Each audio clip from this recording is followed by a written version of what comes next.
Assalamualaikum warahmatullahi wabarakatuh. Nah, teman-teman sekalian, pada kesempatan kali ini saya akan membahas tentang tujuan belajar studi kasus. Sebelum itu, saya akan menjelaskan apa sih yang dimaksud dengan studi kasus. Studi kasus diartikan sebagai metode atau strategi dalam penelitian untuk mengungkapkan kasus tertentu.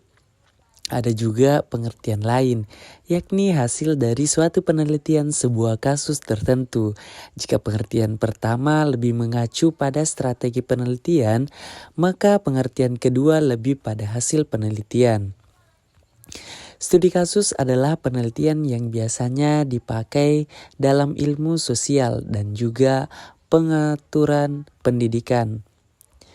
Teman-teman sekalian, adapun tujuan dari studi kasus yaitu studi kasus merupakan teknik untuk mengentaskan permasalahan siswa melalui pendekatan yang mendalam dan melalui tahap-tahap pengamatan dan penelitian yang digunakan untuk mengetahui penyebab permasalahan yang dialami siswa.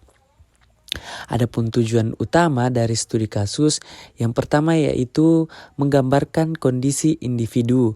Peneliti ini mencoba memperlihatkan secara detail terkait kondisi yang dialami oleh individu dengan statusnya sebagai subjek penelitian.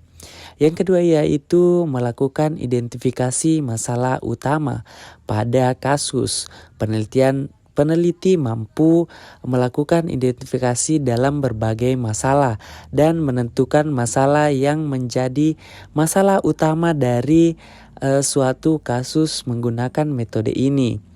Yang ketiga yaitu melakukan analisis kasus menggunakan konsep teori dan teori yang digunakan untuk identifikasi berbagai masalah dan menentukan masalah yang menjadi masalah utama dari suatu kasus tertentu atau yang sebagai diteliti.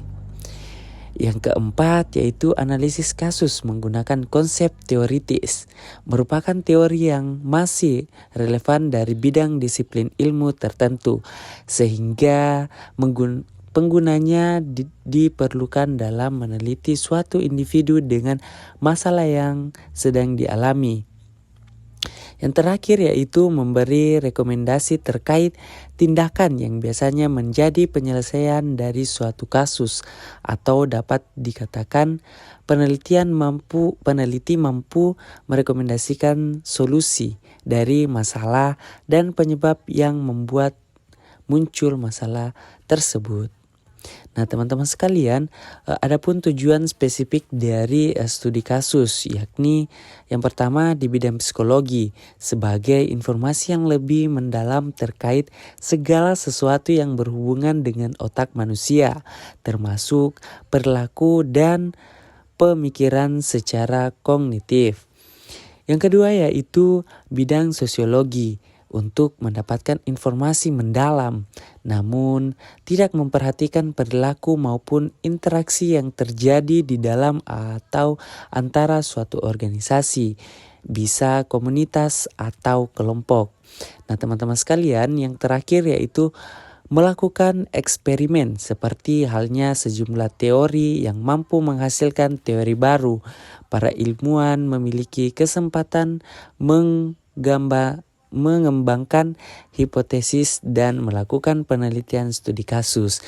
Nah, teman-teman sekalian, mungkin itulah yang sempat saya sampaikan pada kesempatan kali ini. Lebih dan kurangnya mohon dimaafkan. Wabillahi taufiq wal hidayah. Wassalamualaikum warahmatullahi wabarakatuh.